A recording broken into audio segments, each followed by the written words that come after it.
우리가 무슨 말 하리요?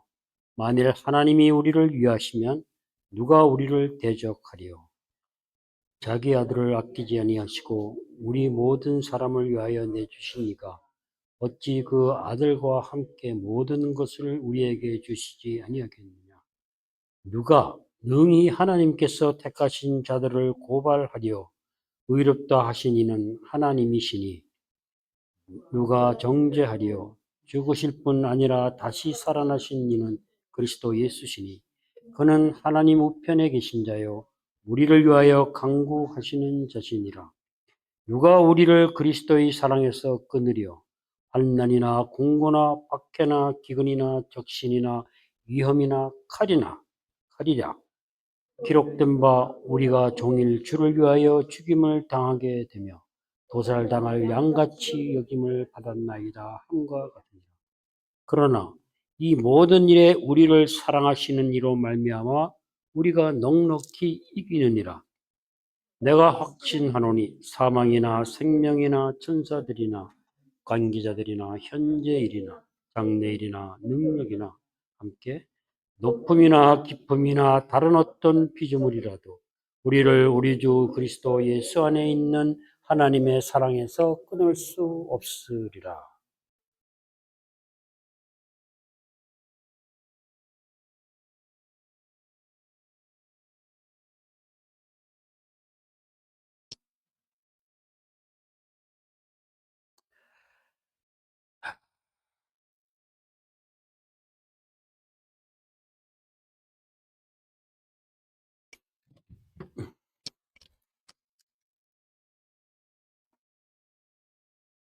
로마서 8장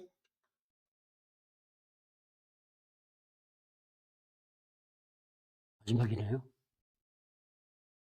로마서가 우리가 시작을 하고 1장에서 복음에 관해서 말씀을 하셨죠. 복음은 하나님의 능력이다 그러셨어요. 그리고 칭의, 믿음으로 의롭게 되는 칭의에 대해서 5장까지 나누고 6장부터 8장은 신학자들이 말하는 성화의 과정을 이야기하고 있습니다. 믿음으로 의롭게 된 자들이 그 믿음을 통하여 어떻게 성화되어 가느냐, 구원을 이루어 가느냐, 의인이 되어 가느냐 라는 부분을, 실질적인 부분을 다루고 있습니다. 오늘 마지막 절입니다. 근데 오늘 본문을 시작하면서 그런즉 이 일에 대하여 우리가 무슨 말을 하리오라고 하기 시작합니다. 그죠? 누가 우리를 대적하리요? 이 일은 어떤 일을 말하는 것일까요?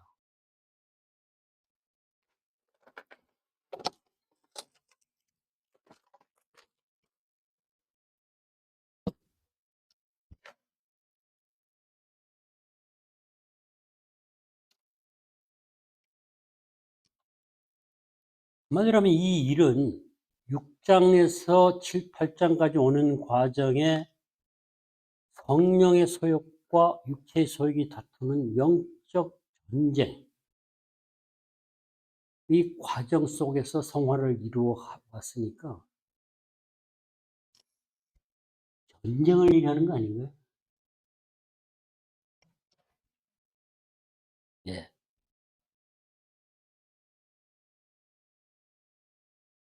우리가 그런즉 이렇게 나오면 이 접속사가 앞에 문장과 어떻게 연결되는가를 좀 생각을 해 보셔야 돼요. 왜 지금 이렇게 시작하면 그런즉이라고 했을까? 앞에 내용들의 결과로 지금 바울이 얘기하는 것을 알 수 있었다는 것입니다. 말하자면 영적 전쟁을 지속적으로 해오면서 그 결과 바울은 확신을 가지고 무언가를 얘기하고 싶다는 거죠. 한다는 겁니다. 그럼 우리 이 앞 문장이 1장부터 전체를 얘기할 수도 있고요. 또 바로 앞절을 얘기할 수도 있습니다. 영화롭게 하는 것, 하나님이 영화롭게 하는 것. 우리를 영화롭게 한다는 것이 전체 결론이잖아요. 그죠? 우리를 영화롭게 하신다는 것은 최종 구원을 말씀하시는 거란 말입니다. 보통 신학자들이 칭의, 성화, 영화 이렇게 얘기를 하거든요. 그러면 바울이 겪어온 과정 속에서 영화롭게 하는 그 일을 통해서 바울이 오늘 하고 싶은 얘기는 무엇일까요? 믿음으로 의롭게 된 자들이 속사람이 날로 새롭게 되며 성령의 열매를 맺어가고 영화롭게 되어가는 그 하나님의 뜻을 이루어가는 과정 속에 바울이 체험하고 경험한 실제적인 것을 말하고 싶었을 것이고, 그 바울을 통해서 하나님은 결론적인 어떤 말씀을 하시고 싶었겠죠. 그렇게 알게 된 것이 뭐예요? 사랑해서 끊을 수 없다. 그 사랑 때문에 세상을 너희는 넉넉히 이길 수 있다라고 얘기하는 거예요. 세상에서 승리할 수 있다는 거죠. 사실 예수 믿기 전에 우리들의 삶은 세상에서 전쟁을 하고 이기고 삶 가운데서 다투었지만, 사실은 근본적인 어떤 승리를 하고 산 것은 없죠. 죄의 종노릇만 하고 살았죠. 자, 어떻게 그러면 이기고 승리한다고 바울은 지난 과정을 통해서 얘기했을까요? 11절에서 그의 영으로 말미암아 너희 죽을 몸도 살리리라 그랬어요. 육신대로 살 것이 아니라 영으로 몸의 행실을 죽이면 산다는 겁니다. 영으로 육체를 다스릴 수 있어야 된다. 영으로 육체를 다스릴 수 있는 사람이 하나님의 아들이라고, 자녀라고 하나님은 오늘 본문은 지난 본문에서 분명히 말씀하셨습니다. 너희들은 하나님의 자녀다. 그리고 상속자다.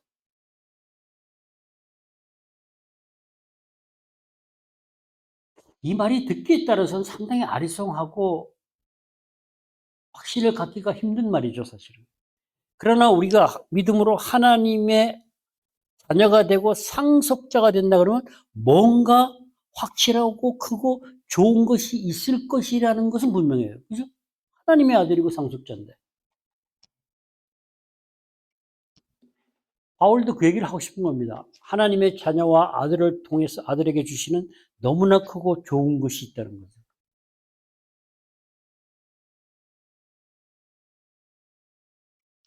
이 땅에서 우리가 그 좋은 것을 경험하며 살아야 됩니다. 그것이 하나님의 나라, 이 땅에 임한 현재 하나님 나라의 축복을 누리고 사는 것입니다. 하나님 나라가 얼마나 영광스러운 것인지를 삶 속에서 볼 수 있다는 거죠, 바울에게. 로마 교인들이 그 얘기를 들었을 때 너무나 좋지 않았겠어요? 감격하고 감동하고 하나님의 자녀로 예수 그리스도로 성령을 받은 자들이니까 상속자로 이 땅에서 하나님 나라의 영광을 맛볼 수 있다. 그 부활의 영광에 참여한 자들이 너희들이다. 그 부활의 영광은 영광의 부활체로 영의 몸을 입고 영화롭게 나타난다고 하니, 고난과 고통 가운데, 로마의 핍박 가운데, 동족의 핍박 가운데, 정말 환난 가운데 힘들고 어려운 삶을 살아가는 그들에게 얼마나 큰 소망이 되었겠어요. 위로도 되었겠죠. 직접적인 경험을 하게 되면 엄청난 위로가 되는 것입니다. 이 땅을 사는 우리들에도 마찬가지 같아요. 우리도 지금 상당히 힘든 삶을 살고 있는 거거든요. 근래에 지금 1, 2년 동안은 더욱 심한 것 같아요. 너무 힘든 사람이 많을 것 같습니다. 근데 조건이 붙었어요.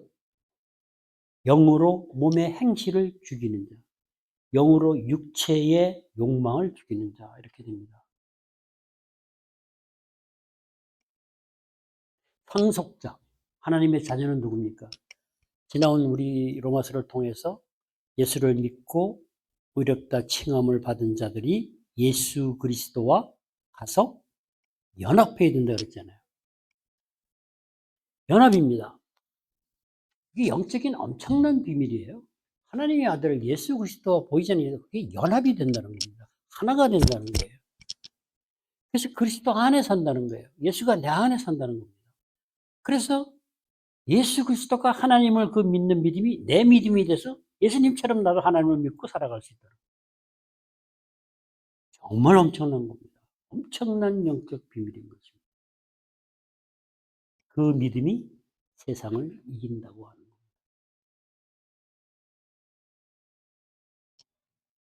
그런데 세상을 이기는데 예수 그리스도와 함께 영광과 고난이 함께 한다고 10절은 얘기를 했어요.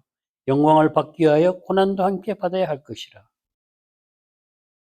그리고 현재의 고난은 장차 우리에게 나타날 영광과 비교할 수 없다.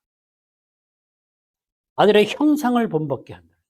그럼 결국은 예수 그리스도가 함께하는 고난 가운데 하나님의 형상으로 변화되는 영광을 우리가 맛볼 수 있고 경험할 수 있다는 얘기입니다. 그래서 주의 영광을 보매 그의 형상으로 변화하여 영광에서 영광이 이른다고 성경은 말하고 있습니다.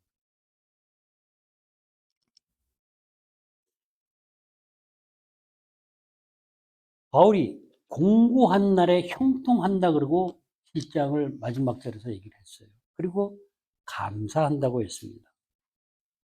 그 많은 환난과 고난 가운데 주의 영광을 보고 그의 형상으로 변화되는 그것을 맛보아 알면서 어떻게 됐어요?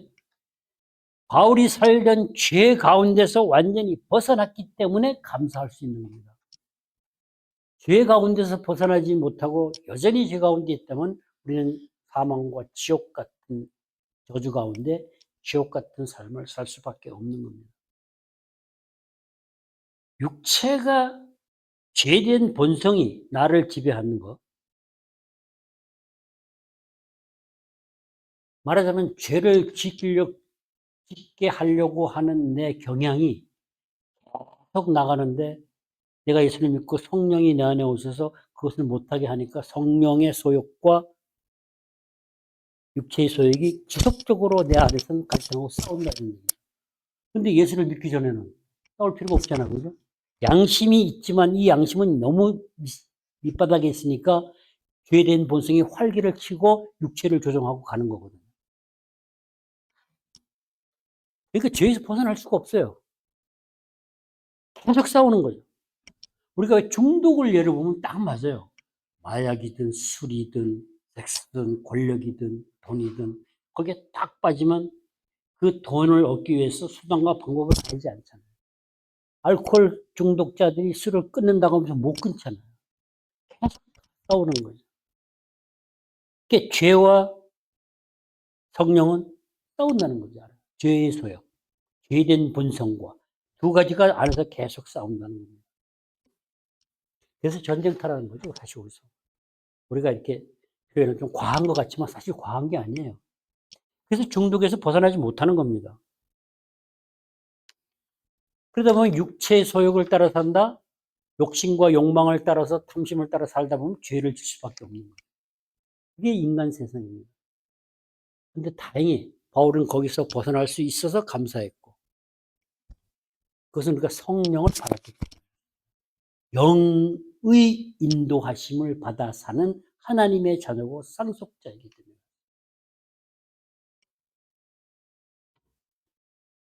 그로 인해서 그 과정을 통해서 바울이 안 것이 무엇일까요? 무슨 확신을 가졌을까요? 조금 전에도 말씀드렸지만 세상을 넉넉히 이길 수 있다는 확신을 가진 거죠. 그 어떤 것도 하나님의 사랑에서 우리를 끊을 수 없다. 그러면 우리는 반드시 뭘까요? 구원의 완성, 영화로운 부활체를 입고 영의 몸을 입고 구원을 완성시켜 간다. 그것을 하나님이 이루신다는 거죠. 얼마나 감사합니까? 근데 오늘은 조금 먼저 좀 생각해보고 넘어갈 것은 5장 15절이에요. 5장 15절에서 하나님의 은혜와 또한 한 사람 예수 그리스도의 은혜로 말미암은 선물을 많은 사람에게 넘쳤다. 제가 지금 말씀드리고 싶은 은혜와 은사와 선물을 같이 사용하고 있는 바울이 왜 그것을 섞어서 혼란스럽게 사용하고 있는가를 살펴보기 위한 것입니다. 그리고 예수를 통해서 생명 안에서 왕노릇하고 19절에서는 많은 사람이 의인이 되리라라고 얘기했어요. 그리고 6장에서는 그 열매가 은혜로 인한 열매가 마지막은 영생이라고 했어요. 우리 주 예수 안에서 얻는 영생이라는 겁니다. 그리고 8장에 들어서 32절에 그랬죠. 오늘 본문에서 아들을 아끼지 아니하고 우리 모든 사람이여 내주시니까 모든 것을 우리에게 은사로 베풀고 은사로 주신다 그랬잖아요. 왜 은혜와 은사와 선물을 같이 이렇게 나열해 쓰느냐, 같은 말인데 사실. 은사와 은혜를 선물로 얘기하고 있는 것은 선물을 우리 주고 받을 때 가장 중요한 것이 뭡니까? 값어치가 아니에요. 집을 하나 주는 거하고 햇방 사람 밥 얻어주는 건 다르죠. 사실은 선물은 주는 이의 마음이 가장 중요한 것이죠. 그러니까 바울은 하나님의 마음을 얘기하고 싶은 겁니다. 계속.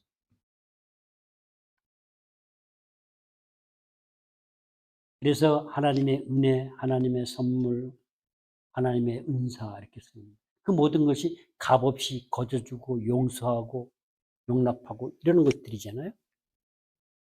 제가 원어를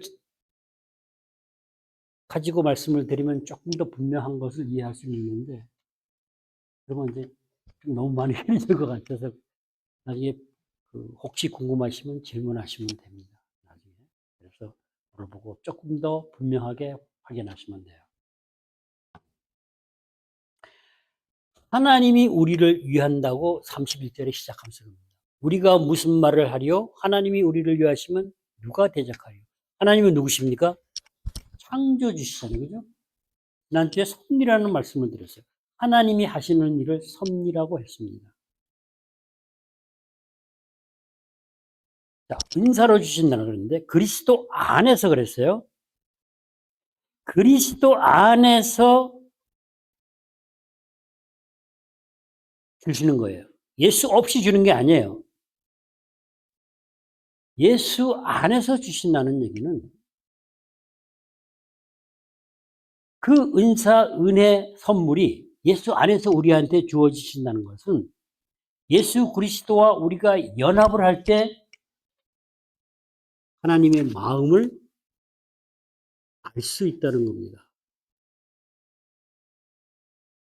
그 은혜와 은사와 선물, 그 주시는 하나님의 마음이 예수 그리스도와 연합할 때 예수 그리스도를 통해서 우리가 하나님의 마음을 알 수 있는 거예요. 그것이 고린도에 말하는 하나님의 깊은 곳까지 성령께서 통달하게 하실 때. 그러니까 우리가 정말 계명을 지키고 진리를 몇 개 정하고 산다고 하는 거는 너무나 피상적인 거예요. 정말 흉내만 내는 거예요. 성경은 계속 하나님의 마음을 예수 그리스도 연합하는 과정에서 알 수 있다, 알아야 된다라고 얘기해요. 그 얘기는 하나님은 예수 그리스도를 통해서 내 마음을, 내 사랑을 너희들한테 드러내 보여주고 싶다는 거예요. 사실은. 그래서 바울은 계속 그 얘기를 하고 하나님은 그걸 드러내 보여주고 싶으신 거예요.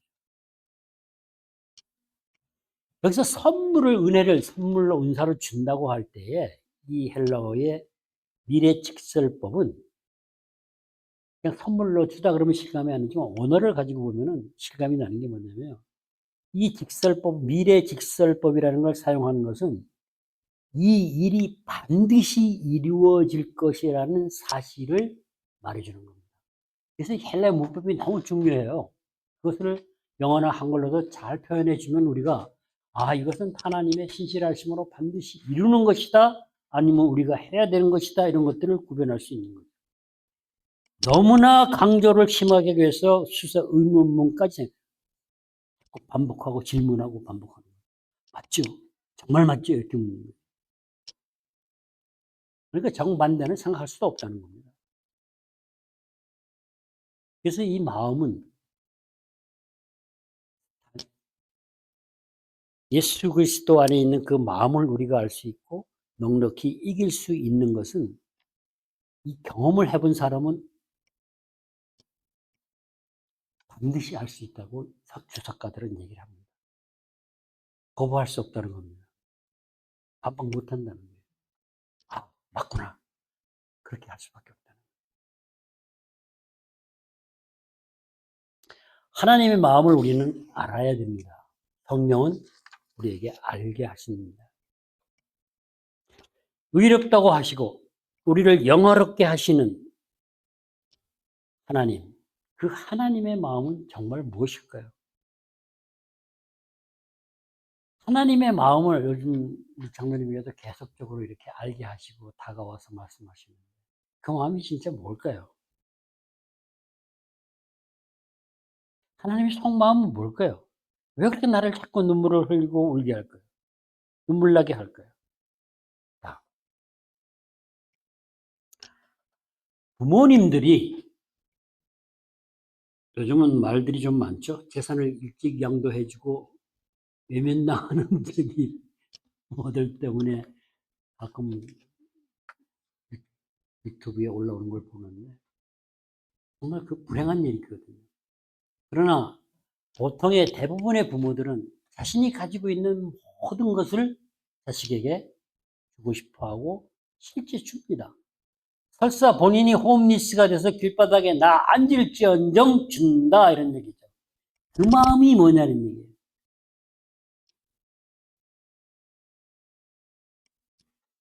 그 마음이 아버지 하나님의 마음이라는 거예요. 그래서 아들까지 내주신 거예요. 사실은 아들을 내주신 거지만 아들이 아니라 신을 내주신 거예요.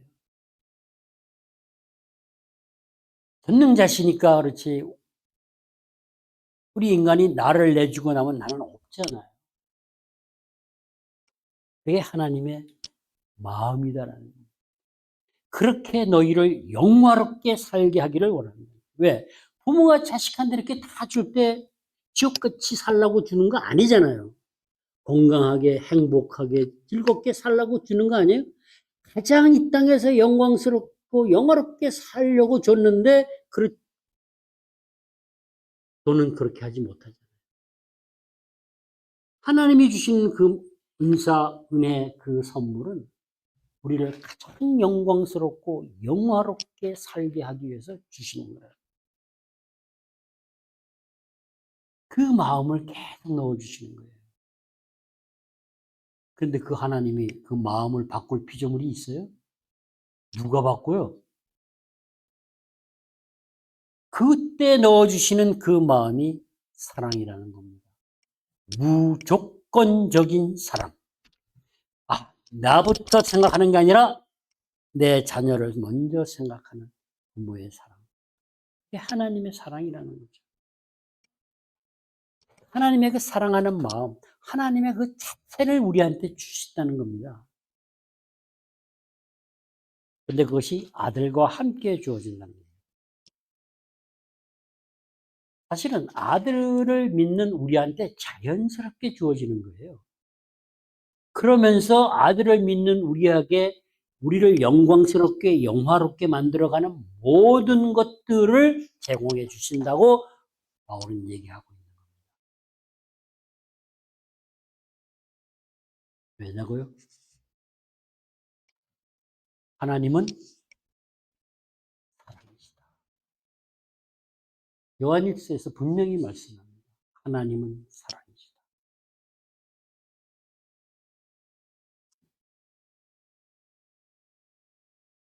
하나님이 사랑이신데 그 사랑 자체라는 얘기입니다.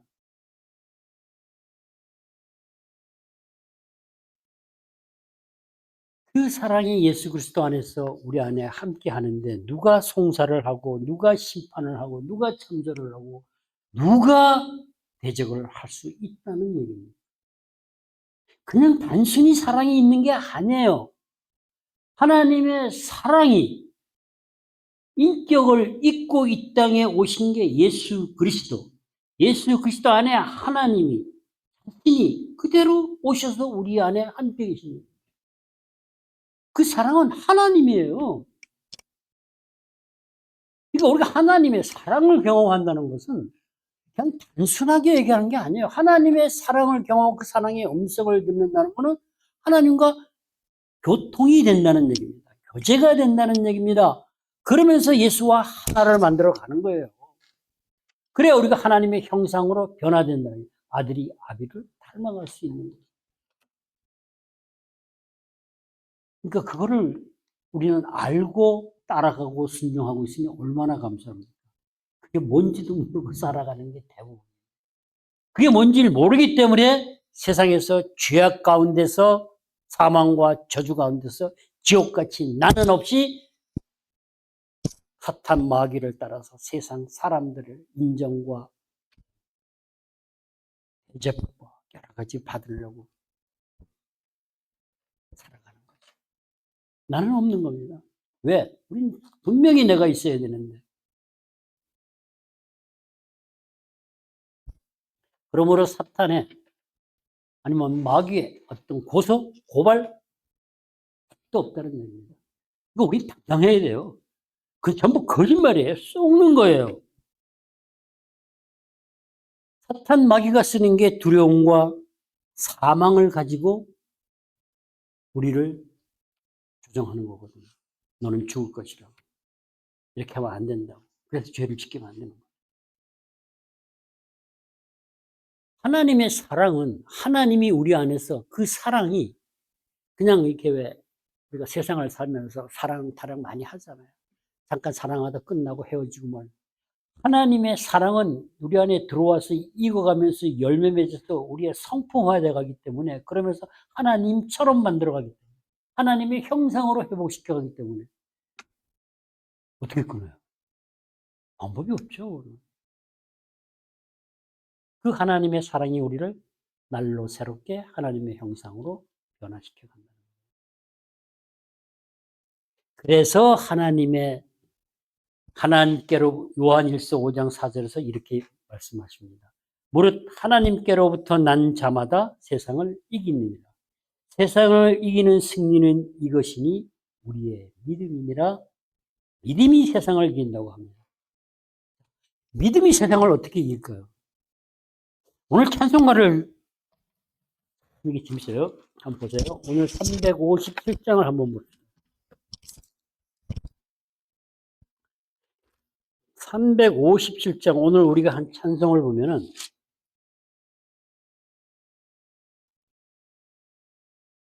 세상을 이기는데 하나, 둘, 세 번째 단락에 주 예수 믿는 힘으로 온 세상 이기니 이렇게 내었어. 그죠? 믿음으로 이기는데 그 믿는 힘이 있다는 거예요. 자, 이게 뭘까요? 주 예수 믿는 힘으로 온 세상이 그 힘이 뭐냐면 사랑이에요. 갈라디아서 5장에서 이렇게 했어요. 사랑을 통해서 스스로 역사하는 믿음. 사랑을 통해서 스스로 나타나는 믿음. 믿음은 사랑으로 역사를 한다는 겁니다. 그게 힘이에요. 그 사랑이 죄된 본성을 죽인다는 겁니다. 육체의 소욕을 누른다는 거예요. 그리고 성령의 소욕을 따라 살게 한다는 거예요. 그래서 성령의 열매가 만들어집니다. 그러니까 우리가 예수의 성품으로 인격으로 자라갈 수 있는 그게 이기는 겁니다. 그러면 우리는 갈라디아서 6장 15절 그렇게 하잖아. 그것을 가지고 새롭게 지으심을 받는 것만이 중요하다. New creation, 창조라고 하는 겁니다. 새롭게 창조하는 그게 믿음. 믿음이 사랑으로 역사해서 그 사랑이 열매 맺어 우리의 성품으로 예수의 인격, 하나님의 형상으로 새롭게 창조하는 그게 승리라는 겁니다. 얼마나 감사해요.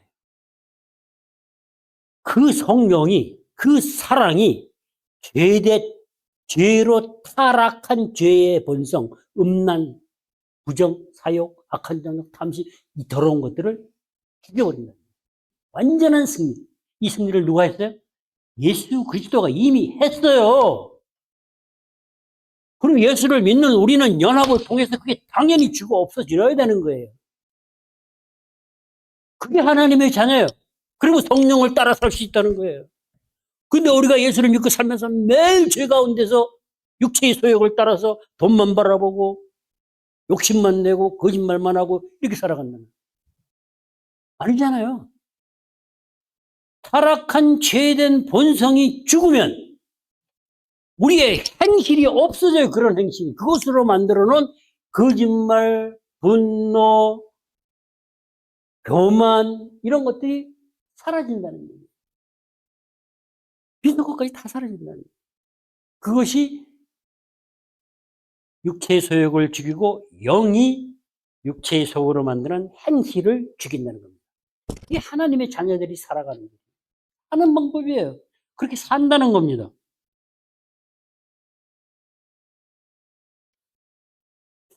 나 여기 찬송가가 위에서 믿는 힘으로 근데 왜 사랑이라고 안 했을까요?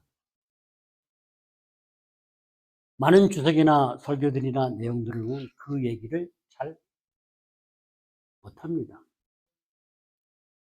그 실제 경험에서 그 사랑이 나를 변화시킨 과정을 알 때 가는 겁니다.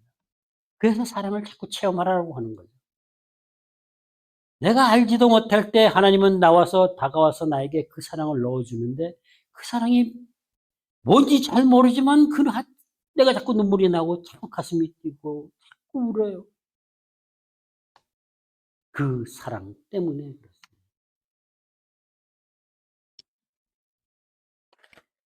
그래서 우리는 세상을 넉넉히 이길 수 있다는 겁니다.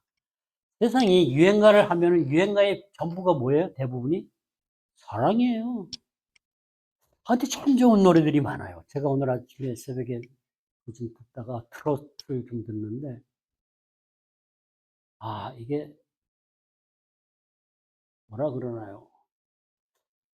저는 왜 자꾸 그런 걸 들으면 세상의 하소연처럼 자꾸 들려. 그들이 사랑을 노래하는데 가사가 참 너무 좋아요. 상대 연인과의 어떤 그런 일반적인 사랑을 얘기하는 건데 그것이 연인에서 하나님만 이렇게 바꾸면은 무지무지하게 좋은. 세상의 사람들이 우리 인간 피조물이 근본적으로 하나님의 사랑으로 만들어졌기 때문에 하나님을 갈망하고 하나님을 바라보고 하는 종교성이라는 게 있다는 얘기예요. 그 사랑을 나도 모르게 갈고 찾거든. 근데 모른단 말이에요. 그러니까 가짜 모조품을 가지고 거기서 진짜를 찾겠다고 계속 불러대는 게 사랑 노래예요, 사실은. 그래서 어떤 노래는 가사는 잘 들어보면은 하나님의 사랑에 가깝게 얘기를 하는 것들이 있잖아요. 그게 인간의 본성 자체가 그게 깔려 있기 때문에. 그러나 세상은 진짜를 모르니까 하나님의 사랑을 제대로 보여주지도 못하고 얘기해 주지도 못하고 보지도 못하니까 모조품을 가지고 부르짖고 있다. 너무 좋은 가사를 들으면서 그것이 연인을 향한 것이 아니고 하나님을 향한 고백으로 가면 너무 좋겠다는 생각을 했어요. 그러면서 세상은 너무 모조품을 가지고 하나님의 사랑을 찾고 있구나. 너무 아쉬웠어요. 우리가 세상을 살면서 이런 얘기를 많이 듣지 않아요? 우리가 세상을 어떻게 이기냐. 그죠? 세상을 못 이긴다는 얘기를 많이 하죠. 사실 들어봤죠? 그것은 우리가 철저하게 속는 거예요. 예수를 믿지 않을 때는 못 이겨요. 이길 방법이 없어요. 그러나 예수를 믿는 우리는 세상을 이기는 게 정상이다라는 거예요. 왜? 세상을 이긴다는 건 죄를 이긴다는 거예요. 죄 가운데서 사는 곳에서 벗어난다는 얘기입니다. 그리스도가 예수를 이미 이겼기 때문에 사망 권세를 받았기 때문에 우리는 예수를 믿는 우리는 당연히 이긴다는 거예요. 그러니까 세상을 이기지 못한다, 죄를 이기지 못한다, 육체를 이기지 못한다, 욕망을 못 이건 전부 거짓말이다. 사탄 마귀의 속임수라는 얘기예요. 돈을 좀 더 가지면 될 것 같고, 명예를 가지면 될 것 같고, 권력을 좀 될 것 같고, 전부 속는 거예요. 욕망은 그런 게 안 채워져요. 그로 인해서 우리는 죄를 범할 수밖에 없다는 거죠. 그러나 우리는 분명히 이길 수 있다고 성경은 말합니다. 그냥 이기는 게 아니고 넉넉하게 이긴다는 얘기는 적극적으로 정말 여유 있게 이긴다는 겁니다.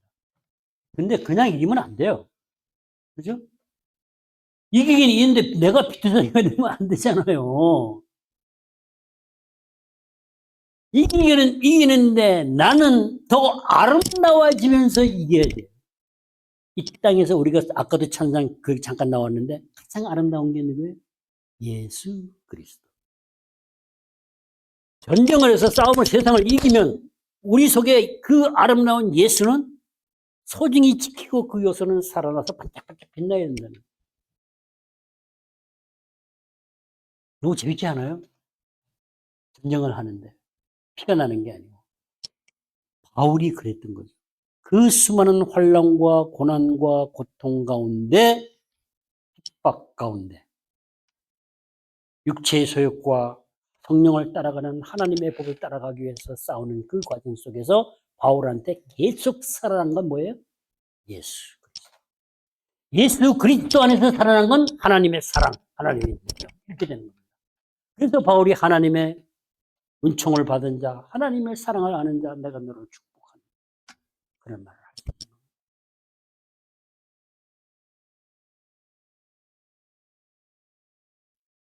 바울이 공고한, 나는 참 공고한 사람이다 하면서 거기서 죄에서 벗어났을 때 그 과정을 통해서 바울은 성숙해진 거죠. 그죠?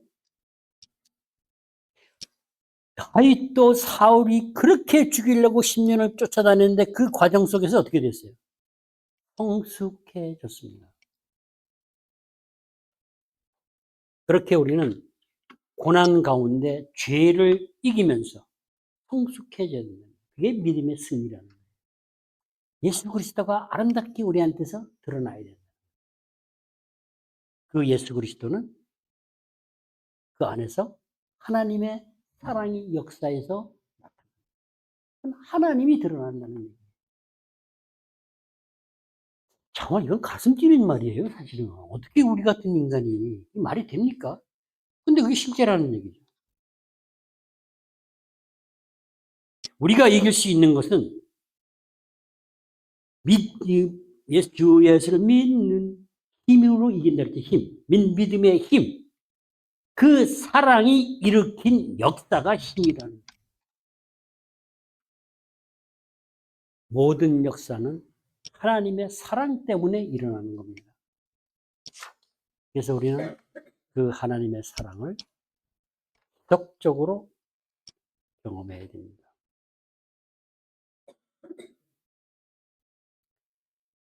세상은 마귀는 어떤 방법이든 수단과 방법을 가리지 않고 우리를 영생을 얻지 못하게, 이 땅에서 생명과 축복을 가지고 화목하게 편안하게 평화롭게 아름답게 사는 것을 하는 꼴을 보지 못하는 게 사탄 마귀다라는 얘기예요. 모든 수단을 다 동원해서 우리를 종으로 삼고 우리를 죽이려고 한다. 이것을 잘 말해주는 것이 오늘 본문에서 도살할 영, 도살할 양. 그죠?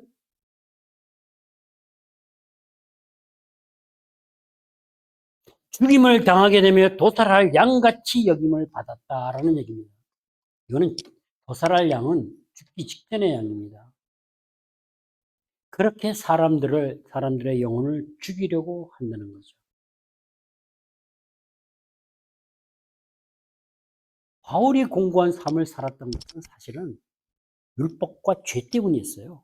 본인은 보험을 잡고 잘 산다고 하고 핍박을 하고 다녔지만 정말 공고한 삶으로 비참한 상태에 있었던 사람이라는 얘기입니다. 불쌍한 사람이었다는 거예요. 그게 세상적으로 말하면 출세를 해서 높은 자리에 가서 돈과 명예를 누리고 사는데 사실은 공고한 사람이다. 불쌍한 사람이다. 비참한 상태에 있다는 거죠. 그 영혼은.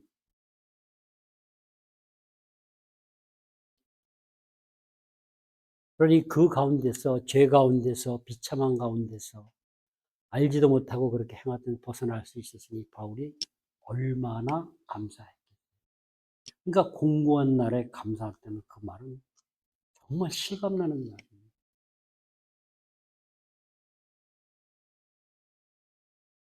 그 속임수였다는 것을 하나님의 사랑이 부어지면서 알 수 있었다는 겁니다.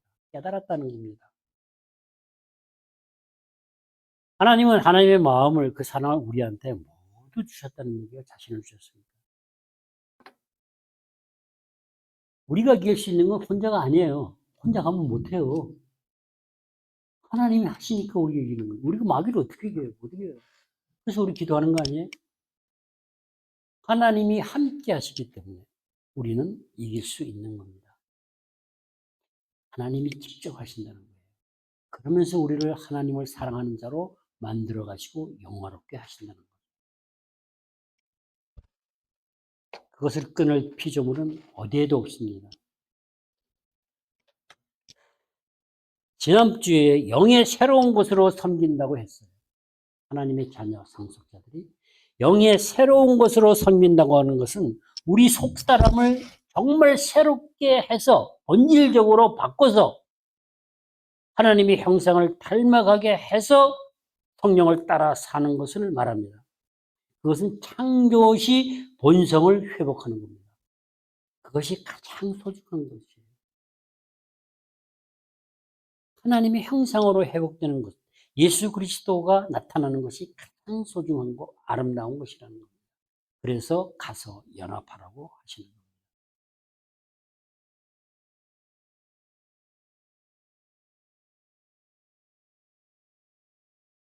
그 성령의 열매를 우리가 지금 6장에서 8장을 보는 것이 성화, 거룩함을 이루어가는 과정, 이렇게도 말하죠. 그죠? 그럼 거룩함을 이루어가고, 그래야 거룩하게 사는데, 거룩함을 이루어가는 것이 뭐냐? 이 거룩함의 열매를 존 스타트 목사도 성령의 열매라고 분명히 얘기합니다. 이게 맞아요. 성화의 과정은 타락한 죄된 본성의 지체가 죽고 죄로 만들어 놓은 행실이 다 사라지고 창조시 본성으로 회복해서 성령의 열매인 사랑이 열매 맺어서 인간의 성품화되는 것이니까 거룩한 열매는 성령의 열매다. 그건 성화의 과정은 성령의 열매를 맺어가는 과정이 되어야 된다는 거예요. 성령의 열매를 맺어가면서 예수 그리스도의 성품과 인격으로 변화돼서 그리스도의 형상으로 재창조되는 거예요. 그것을 이루어갈 수 있는 공동체가 되어야 됩니다. 그것이 영의 새로운 것으로 섬기는 것이고 하나님의 자녀로 상속자로서 살아가는, 성령을 따라 살아가는 것입니다. 그런데 바울이 겪어온 그 환난과 고난이 우리가 말은 쉽게 하지만 쉬웠을까요? 정말 힘들었을 것 같아요. 무시는 또 얼마나 당했습니까? 여러 대접 받은 적이 없어요. 바울이 공고하다고 한 그 비참한 상태는 그 환난과 고난과 고통은 너무나 잔인했던 거예요. 그걸 우리가 느낄 수 있어야 돼요. 우리가 지금 세상을 사는 것도 그냥 이렇게 밥 먹고 살고 좀 이렇게 하는 게 괜찮은 것 같지만 사실은 내면에 들어가면 정말 힘든 거죠. 그렇다고 뭐 큰 일이 그렇게 힘든 게 아니에요. 사람들과의 관계에서 무시하고 상처 주고 고민하고 정말 힘든 거예요. 거기다가 가까운 사람이 떠난다거나 죽는다거나 암이 걸린다거나 여러 가지 그런 상황들은 정말 힘든 거예요. 그런데 그 가운데서 바울은 더 성숙해져 간다. 내 은혜가 내게 족한다 그랬을 때 바울은 가시를 됐습니다. 나 가시 가지고 살겠습니다. 이렇게 된 거 아니에요? 그 은혜는 하나님의 사랑이 그리스도 안에서 바울 안에서 역사한 그 은혜를 얘기합니다. 그렇게 아름답게 성숙해 갔다는 거예요. 왜? 환난과 고난 가운데 바울이 그 성숙의 과정을 통해서 변화의 과정을 쓴 게 서신서잖아요. 그리고 우리가 그것을 하나님이 사용하셔서 우리를 또 변화시켜 가시잖아요. 그렇게 이기게 하는 것이 사랑인데 환난과 바울에게 주어진 그 고난과 고통이 그렇게 공감이 잔인했다면 이 하나님의 사랑은 바울에게만 하나님의 사랑은 그보다 훨씬 크고 강렬했다. 더 잔인했다. 그래서 우리가 이기는 겁니다. 게임이 안 된다는 얘기예요. 그러니까 두려워하면 안 됩니다. 바울을 그렇게 그 사랑으로 넉넉하게 이기게 하셨듯이 우리가 이 지옥 같은 삶 속에서 고난과 고통과 환난과 그 어떤 것이 몰려와도 질병이든 죽음이든 우리를 이기게 하신다는 거예요. 그 과정을 통해서 우리를 예수 그리스도를 닮아가는 아름답게 세워간다는 거예요. 성숙하게 한다는 그냥이 아니에요. 우리가 상상할 수 없는 아름다움을 만들어 가신다는 거예요. 지금은 보이지 않지만 우리가 주님을 만날 때 영의 몸에 입혀지는 그 영화로운 몸은 어떨까요? 우리 그 소망의 확신을 가지고 살아갈 수 있게 해주셨다는 얘기입니다. 그것이 하나님의 형상으로 마저 만들어 가시면서 정말에 우리가 주님을 만날 때 주시는 영화라는 거예요. 하나님의 마음을 닮은, 하나님의 형상을 닮은 하나님의 자녀로 상속자로 하나님은 만들어 가시고 싶은 것이 하나님의 마음이다라는 얘기입니다.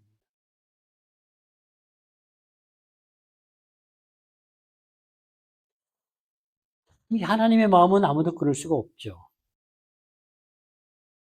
하나님은 사랑이라고 하셨으니까요.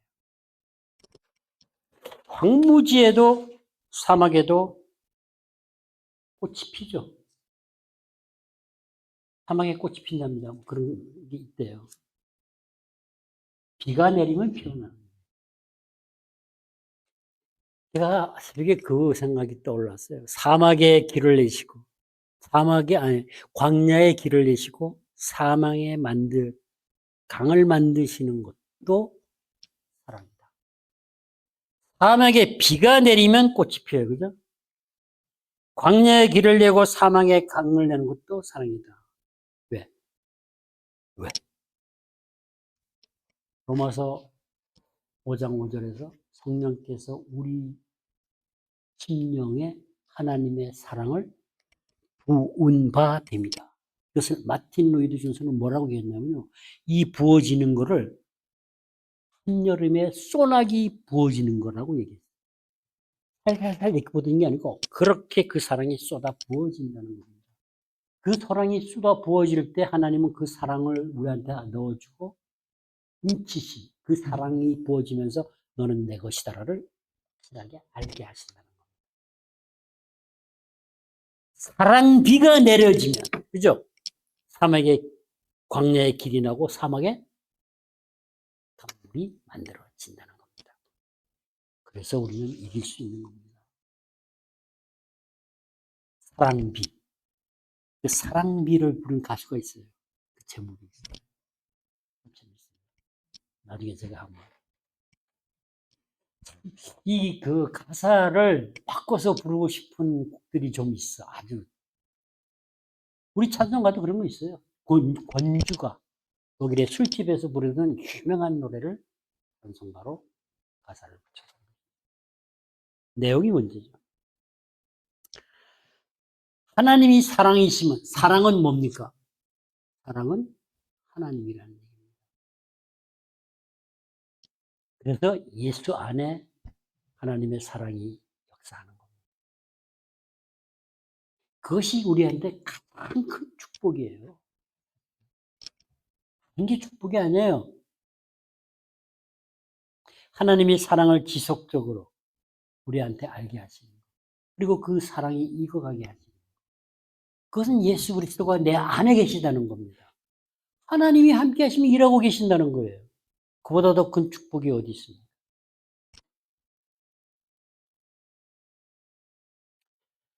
세상은 마귀를 이길 수 없다. 사탄은 세상을 이길 수 없다고. 우리를 유혹하고 속입니다. 못 이긴다고. 그러다면 우리 스스로 정말 못 이기지 이래요. 그죠? 절대 그러면 안 돼요. 우리는 모든 죄를 이길 수 있습니다. 왜? 이미 이긴 것이기 때문에. 그래서 이 영적 전쟁을 어떻게 비유를 하냐면요. 권투에다가 비교 안 해요. 레슬링에다 비유합니다. 레슬링에서 1점을 땄어요. 그러면 2점을 더 딸 필요가 없어요. 그죠? 그 현상을 유지하면 돼요. 그러면 이기는 거예요. 이미 예수 그리스도 이기셨어요. 우리는 유지하면 돼요. 그 안에 예수가 있어서 그 사랑을 유지하고 가면 되는 것이 나가서 뭐 이기려고 공격적으로 그것이 아니다라는 거예요. 이미 이긴 승리 때문에 그렇습니다. 그래서 믿음이 이긴다고 하는 것입니다. 세상을 이기는 것은 결국 하나님의 사랑입니다. 왜 사랑이 이기는 것이 중요할까요? 내 안에 예수 그리스도가 우리가 연합을 해서 예수 그리스도 안에서 하나님의 사랑이 우리 안에서 사랑의 열매를 만들어가면 그 사랑이 익어가면 우리가 서로 사랑할 수 있기 때문에 그렇습니다.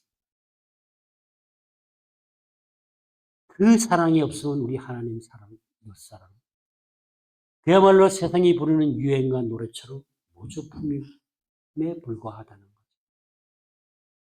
그 사랑은 할 수 없다는 겁니다.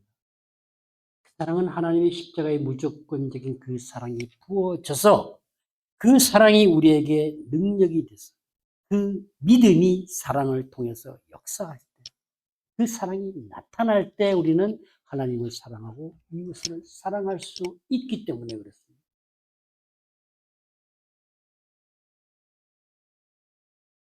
그리고 그것은 우리에게 소망을 줍니다. 오늘의 설교를 마치면서 제가 한 말씀을 읽어드리는 것으로 맺겠습니다. 고린도전서 15장 44절에 육의 몸으로 신고 함께 볼까요? 15장 44절에부터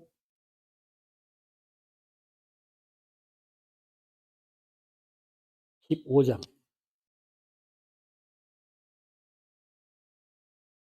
읽을게요. 같이 육의 몸으로 신고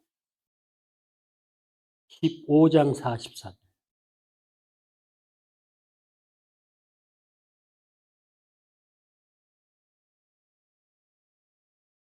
하나님은 우리를 하나님의 영의 인도를 받아 사는 하나님의 자녀로 하나님의 상속자로 우리를 영화롭게 하신다고 하셨습니다. 그 영화롭게 하신다는 것은 구원의 완성으로 크고 영원한 영광의 중한 부활체를 말하고 있다고 주석가들도 얘기합니다. 그러나 성경 본문은 더 분명하게 말하고 있죠. 44절 육의 몸으로 심고 신령한 몸으로 다시 사나니 육의 몸이 있은즉 신령한 몸이 있느니라. 나팔 소리가 남의 죽은 자들이 썩지 않을 것으로 다시 살고 우리도 변화하리라. 이 썩을 것이 불갑을 썩지 아니할 것을 겠고 이 죽을 것이 죽지 아니함을 입으리로다. 이게 뭐예요? 우리의 영이 영화로운 부활체를 입게 된다는 것입니다. 영광의 영화로운 영의 몸을 반드시 입게 된다고 로마서 8장은 말하고 있는 겁니다. 너희는 내 아들이고 내 딸이고 나의 상속자인 너희는 성령의 인도하심을 따라 사는 너희는 속사람이 날로 새롭게 되고 내가 하나님 아버지께서 내 안에 사신 예수 그리스도의 그 믿음으로 영광의 영화로운 부활체를 부활의 몸을 입혀 주신다는 것. 얼마나 좋습니까? 근데 우리가 꼭 빠뜨리지 말아야 할 게 있어요. 벌거벗은 자로 나타나서는 안 되겠죠. 그래서 우리는 영적으로 민감해야 됩니다. 사탄의 거짓에 속지 않도록 항상 깨어 있을 수 있도록 성경을 읽고 연구하고 묵상하고 기도하면서 하나님의 음성을 듣고 그 사랑 안에서 살아야 합니다. 그렇게 사는 성도들로 세워가기 위해서 그런 성도를 세워가려고 에스더 언니들을 세우셨고 지금 우리를 이렇게 강훈련하고 계시는 겁니다. 나이가 문제가 아닙니다. 이제 세상을 부끄럽게 할 것입니다. 우리 넷이 여기 있지만 이 땅의 부흥은 사람이 많았을 때 일어난 적은 없습니다. 하나님은 반드시 이루실 것입니다. 기도하겠습니다. 아버지 하나님 감사합니다. 주 예수를 믿는 힘으로 세상을 이긴다는 찬양을 드립니다. 우리가 하나님 아버지를 믿으며 예수 그리스도와 연합, 그 믿음이 사랑으로 역사해 나갈 때 우리는 세상을 이길 수 있는 것을 분명하게 알게 하셨고 그 사랑으로 하나님을 사랑하며 이웃을 사랑할 수 있게 된다는 것을 또한 알게 하셨습니다. 그 사랑은 성령의 열매를 맺고 우리를 새롭게 창조하고 영의 새로운 것으로 섬기며 살게 하시고 우리가 주님을 만날 때 주님 앞에서 쓸 때 영의 새로운 몸으로 영광의 영화로운 부활체를 반드시 입혀주신다고 오늘 바울을 통해서 말씀하셨습니다. 우리의 소망이 이 땅에 찬찬한 것에 있는 것이 아니라 아버지 하나님께 있고 아버지 집에서 영광의 영화로운 부활체를 입고 주님과 함께 영생을 누리는 것임을 알게 하셔서 감사합니다.